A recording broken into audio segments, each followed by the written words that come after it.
Hello everyone and welcome. I'm Elijah Lyons. I still haven't been to France, and this is Reading Between the Lions.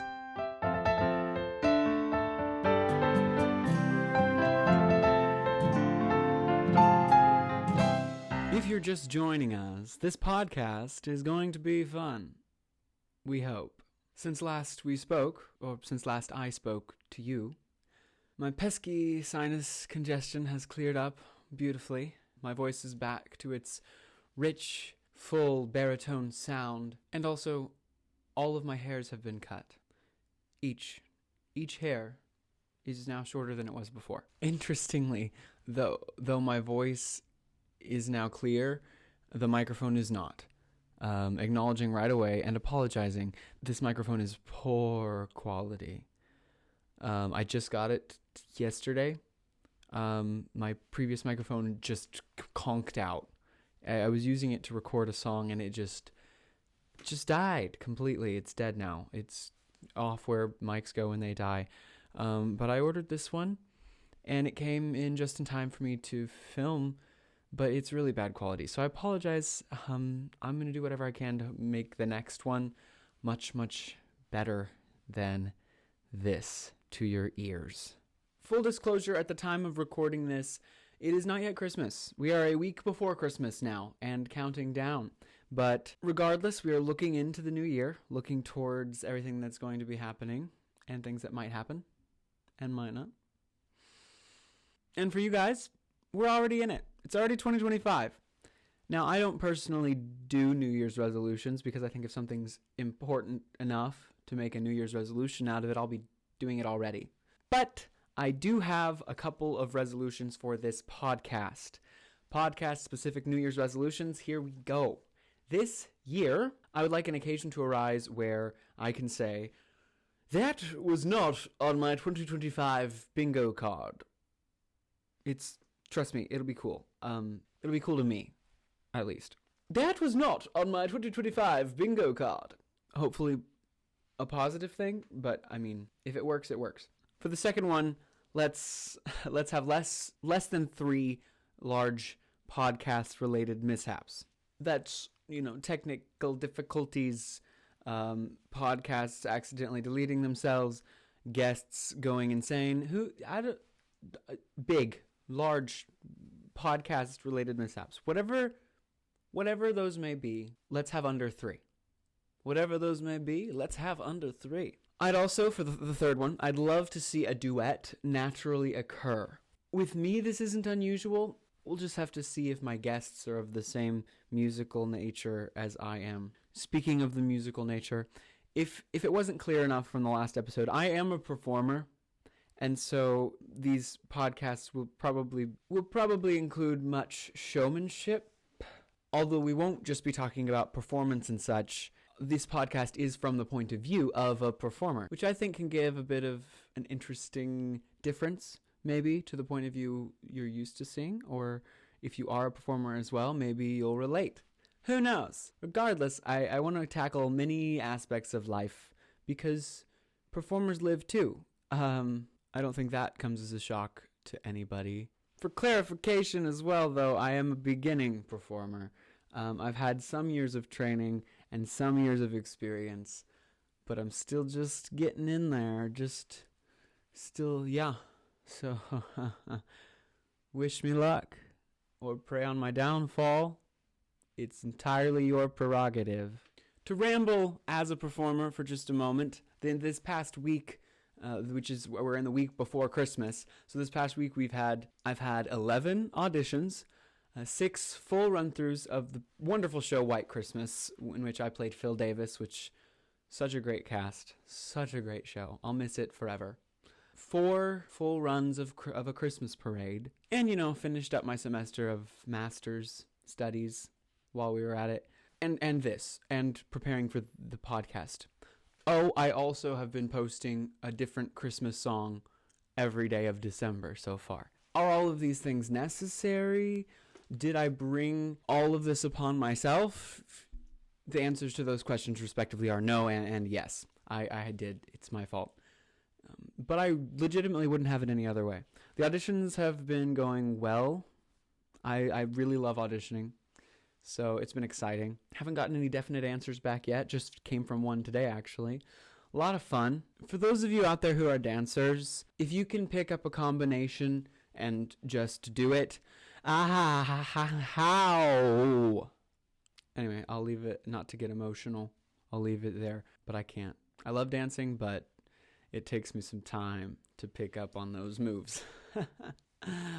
So you guys are all looking back on Christmas as a thing of the past. I'm still looking forward to it, and I am looking forward to it this year. I get to go home and see my family for the first time in a long time. I'll be there for 2 days, Christmas Eve and Christmas Day, but it'll be great to see them. I don't get to see my extended family this year, unfortunately, because the party's on a different day, and my soul belongs to a performance company until the end of the Christmas season. But I will be with them in spirit.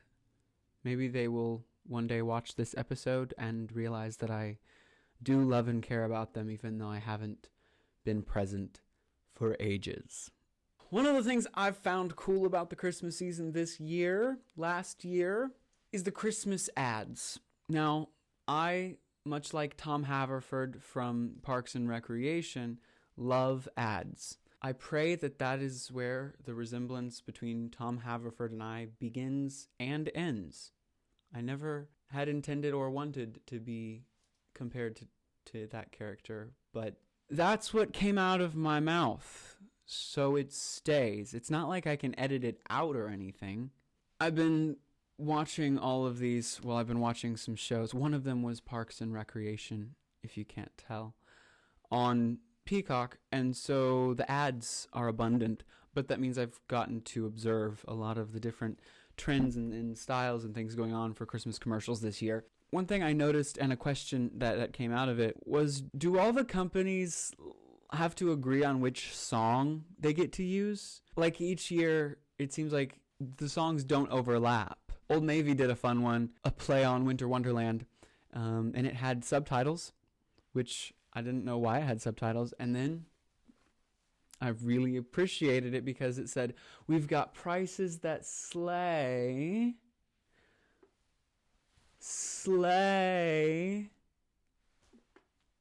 Anyway, so the subtitles were smart, and that was cool. But the songs.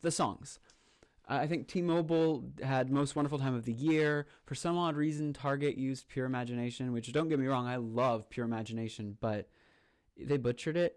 Sorry, Target. In my opinion, they butchered it. I'll sing it for you. It'll be better. Come with me.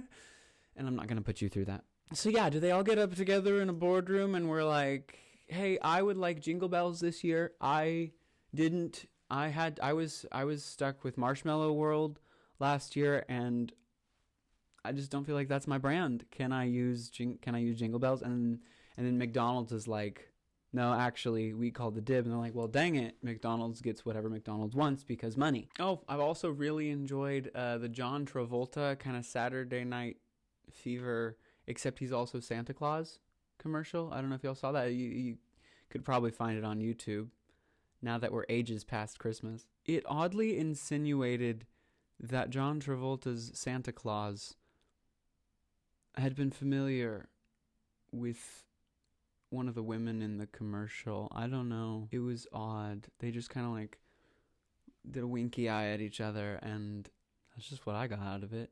Tell me what you think if you go watch it, if you spend your time to see it. The way he talks in that video is kind of like my grandpa, and so it was kind of sweet to see. Imagine making a movie when you're young, and then 30 years later, they're like, hey, we're going to make a random Christmas commercial that kind of alludes to your character in that movie.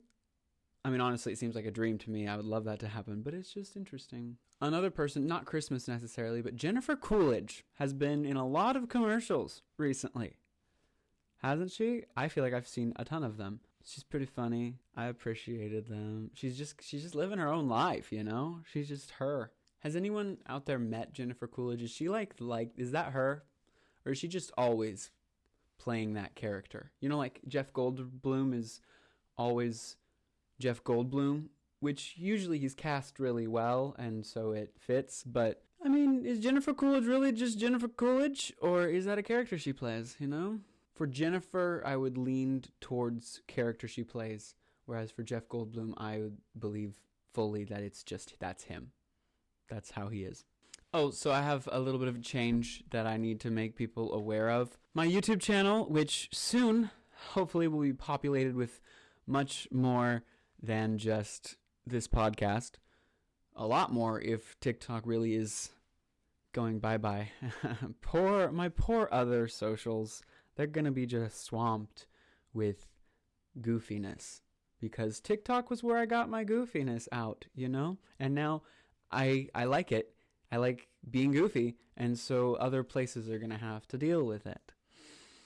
But yes, the YouTube is now titled Elijah Clay Lyons Productions. I did an initial Google search to see if Lyons Den Productions was available. The Google search lied.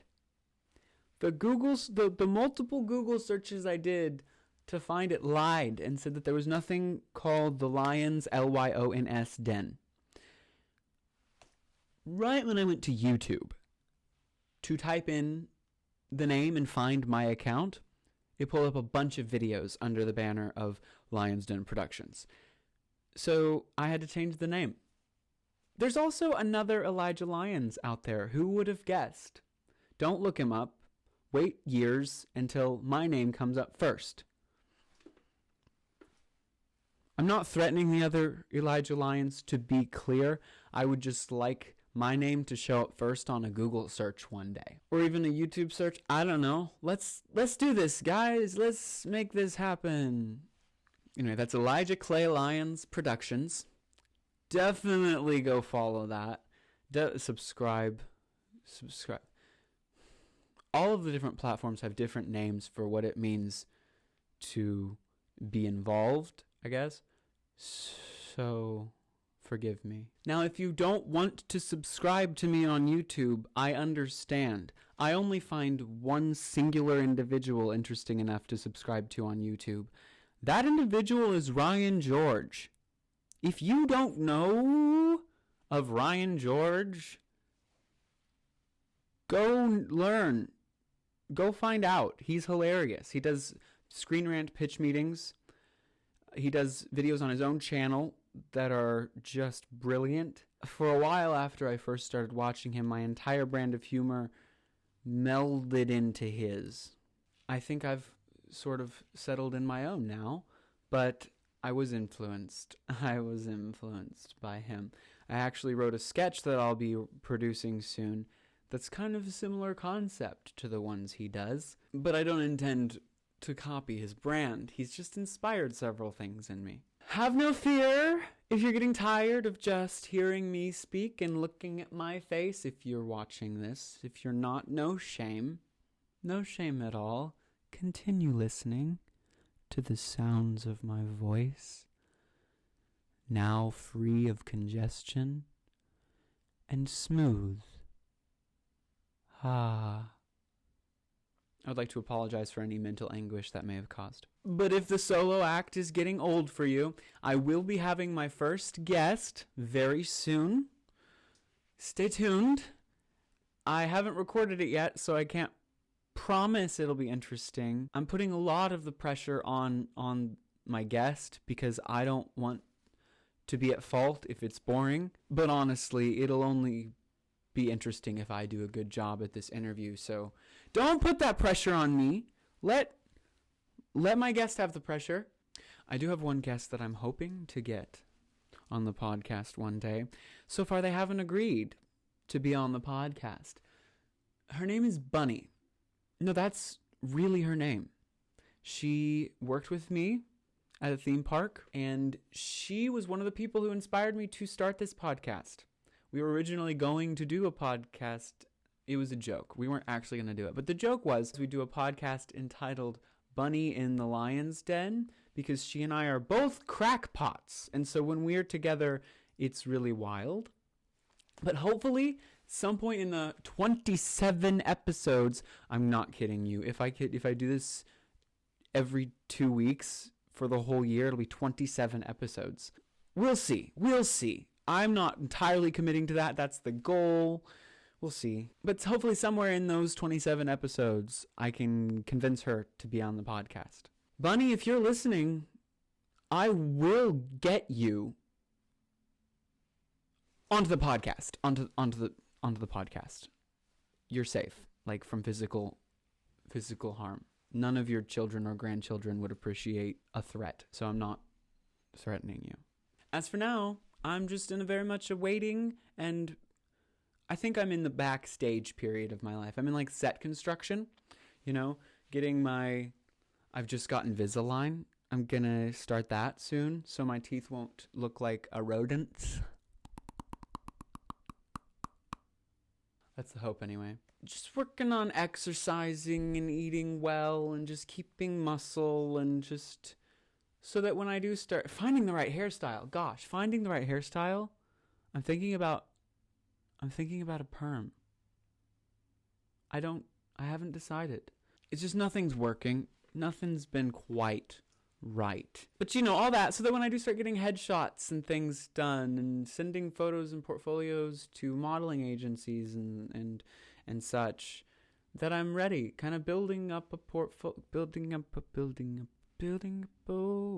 build a wall. Got distracted, sorry. Building up a resume and portfolio so that I have things to show for my work.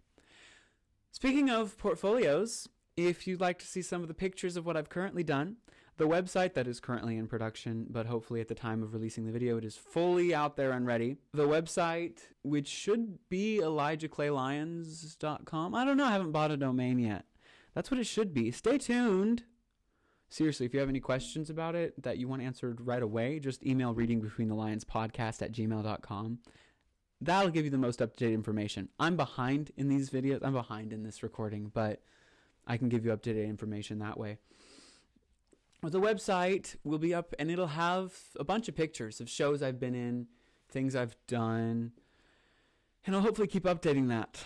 Also, of course, my Instagram is just so awesome. You should totally follow my Instagram because it's cool, and I'm really fun. Maybe. I have fun with my Instagram. Yeah, the last 5 or so minutes of this have been just self-promotion, so I would love to ask you a question about you, like a good conversationalist, but you're not present. So I don't know, maybe I'll ask a question in the comments section / whatever section Spotify has. I don't know. Talk to me, people, talk to me. I love interaction. I like posting snarky comments. I like posting sincere comments. So just reach out. Now, if I get super big and famous, I'll have to hire someone to filter your messages. But right now, I'm not. Right now, I'm really not. I have time to respond to you. So take advantage of that. Oh my gosh. I'm also writing music. I'm writing my own songs. I'm also like working on developing a couple of musicals and things, but like the songs are set. Like I've got them started, and hopefully in not too long I'll be announcing an album. That's all I'm going to say because I don't want to get ahead of myself. I tend to get ahead of myself and then race to catch up. I've never missed a deadline yet, but I got to be careful and cautious of booking myself too much in advance. Anyway, love you guys. Love all this. I say I love you guys. I do. I love you guys. It goes without saying, but well, it doesn't go without. This is a mess. What am I saying? I love you guys. This is wonderful. I'll see you next time. So long.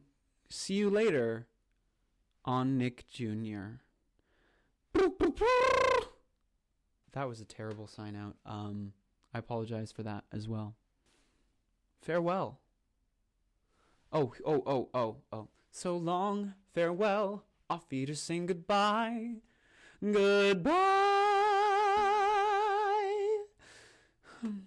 That's it. I'll try to say goodbye in a theatrical way every time. We'll see if it works. I'll probably use that one a lot. So goodbye.